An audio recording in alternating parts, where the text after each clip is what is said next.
Hi friends, आज मैं आपको दो परियों की दोस्ती की एक कहानी बताने वाली हूँ। तो चलिए देखते हैं। लेकिन उससे पहले अगर आपने हमारे चैनल को सब्सक्राइब नहीं किया तो प्लीज़ सब्सक्राइब कर दीजिए और हाँ, बेल आइकन को ऑन कर दीजिए। पृथ्वी से दूर स्वर्गलोक में निशा और दिशा नाम की दो परियां रहती थी। निशा परी और दिशा परी बचपन से ही बहुत ही अच्छी सहेलियां थी और दोनों एक दूसरे के साथ ही रहती थी। निशा परी और दिशा परी की पसंद भी मानो एक जैसे ही थी।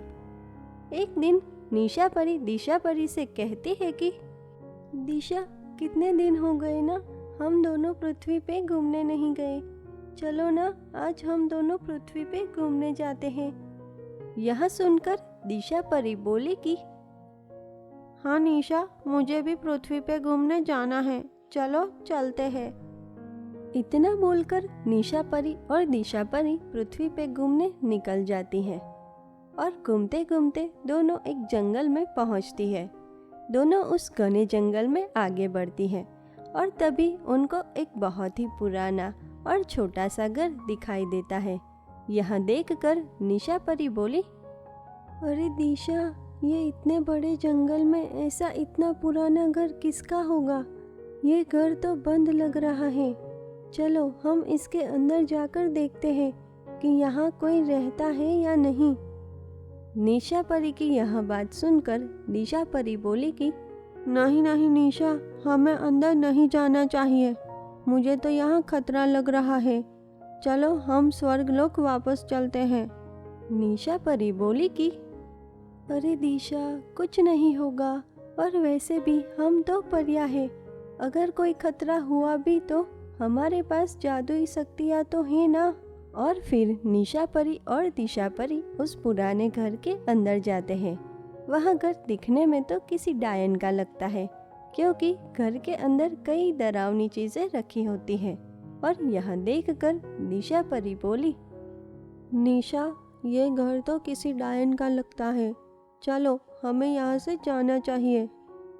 और जैसे ही दोनों उस घर के बाहर जाने वाली होती है कि तभी निशा परी की नज़र एक बोतल पर जाती है और वह दिशा परी से कहती है कि दिशा रुको, शायद उस बोतल में कुछ है, हमें देखना चाहिए।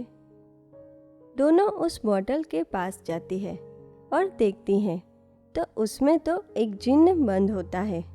यह देखकर निशा परी बोली, अरे ये तो एक जिन्न है, लेकिन ये इस बोतल में क्यों बंद है? शायद यहाँ रहने वाली डायन ने इस जिन्न को इस बोतल में बंद किया होगा। दिशा, मुझे लगता है कि हमें इस जिन्न की मदद करनी चाहिए। दोनों जैसे ही उस बोतल को अपने साथ लेके वहाँ से बाहर निकलने ही वाली होती है कि तभी वहाँ डायन आ जाती है और डायन निशा परी और दिशा परी के हाथ में वह बोतल देखकर बहुत ही गुस्सा करती है और बोलती है, तुम दोनों तो परियां हो, लेकिन तुम दोनों यहाँ मेरे घर में क्या कर रही हो? और ये बोतल, तुम्हारी हिम्मत कैसे हुई मेरी इस बोतल को छूने की? लाओ, वापस करो मुझे मेरी बोतल। डायन की यह बात सुनकर निशा परी बोली कि नहीं, हम तुम्हें ये बोतल वापस नहीं देंगे। तुमने इस जिन्न को इस बोतल में बंद करके रखा है और शायद तुम इसका कुछ गलत इस्तेमाल करने वाली हो, और इसीलिए हम तुम्हें ये बोतल वापस नहीं देंगे। निशा परी की यह बात सुनकर डायन को बहुत ही गुस्सा आता है और वह निशा परी और दिशा परी पे हमला करती है।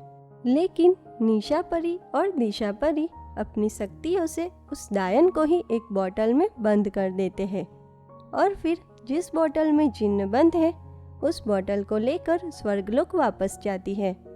स्वर्गलोक पहुंचने के बाद दिशा परी निशा परी से कहती है कि निशा, हम इस बोतल से जिन्न को बाहर कैसे निकालेंगे? उस डायन ने अपनी काली शक्तियों से इस जिन्न को बोतल में बंद किया होगा। यह सुनकर निशा परी बोली कि दिशा, हम दोनों एक साथ मिलकर अपनी शक्तियों का इस्तेमाल करते हैं। शायद ऐसा करने से यह बोतल खुल जाए। और फिर निशा परी और दिशा परी एक साथ अपनी शक्तियों का इस्तेमाल करती है और वह बोतल खुल जाती है और उस बोतल में से जिन्न बाहर निकल आता है और वह बोलता है कि धन्यवाद रूपवान परियों, तुम दोनों ने मुझे इस बोतल से बाहर निकाला। उस नायन ने मुझे इस बोतल में बंद कर दिया था और वह मुझसे एक गलत काम करवाना चाहती थी, लेकिन तुम दोनों की वजह से ऐसा होने से बच गया और मैं इस बोतल से बाहर निकल आया। और इसीलिए मैं तुम दोनों में से किसी एक परी की एक मनोकामना पूरी कर सकता हूँ। तुम दोनों आपस में तय कर लो कि मैं किसकी मनोकामना पूरी करूँ। जिन्न की यह बात सुनकर निशा परी और दिशा परी तो सोच में पड़ गई और जैसा कि दोनों परियों की पसंद एक जैसी ही थी, इसीलिए दोनों के मन में एक ही इच्छा जागृत हुई कि दोनों स्वर्गलोक की रानी बनना चाहती है। और फिर दोनों एक दूसरे से अपने अपने मन की बात कहती है और इसी बात पे दोनों के बीच बहस होने लगती है। और तभी वहाँ कृषा नाम की परी आती है, लेकिन निशा परी और दिशा परी तो एक दूसरे से बहस करने में इतनी व्यस्त होती है कि उन दोनों को यह दिखाई ही नहीं देता कि अभी वहाँ उन दोनों के सिवाय तीसरा भी कोई मौजूद है। और कृषा परी इसी बात का फायदा उठा लेती है और वह जिन्न से स्वर्गलोक की रानी बनने की मनोकामना प्रकट करती है।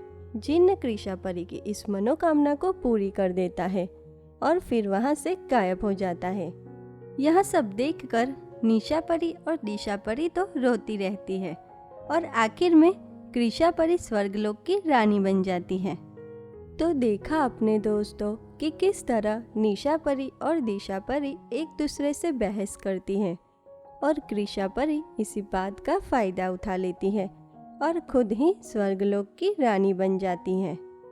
तो दोस्तों, इस कहानी से हमें यह सीख मिलती है कि हम सब आपस में ही एक दूसरे से लड़ते झगड़ते रहते हैं और इसी बात का फायदा कोई तीसरा ही उठा लेता है, जिसका परिणाम खुद हमें ही भुगतना पड़ता है। तो दोस्तों, कैसी लगी आपको हमारी ये कहानी? अगर पसंद आई हो तो प्लीज़ लाइक कीजिए, शेयर कीजिए और हाँ, सब्सक्राइब करना मत भूलिए। तो चलिए मिलते हैं ऐसे ही एक और नई अनोखी कहानी के साथ। तब तक के लिए धन्यवाद।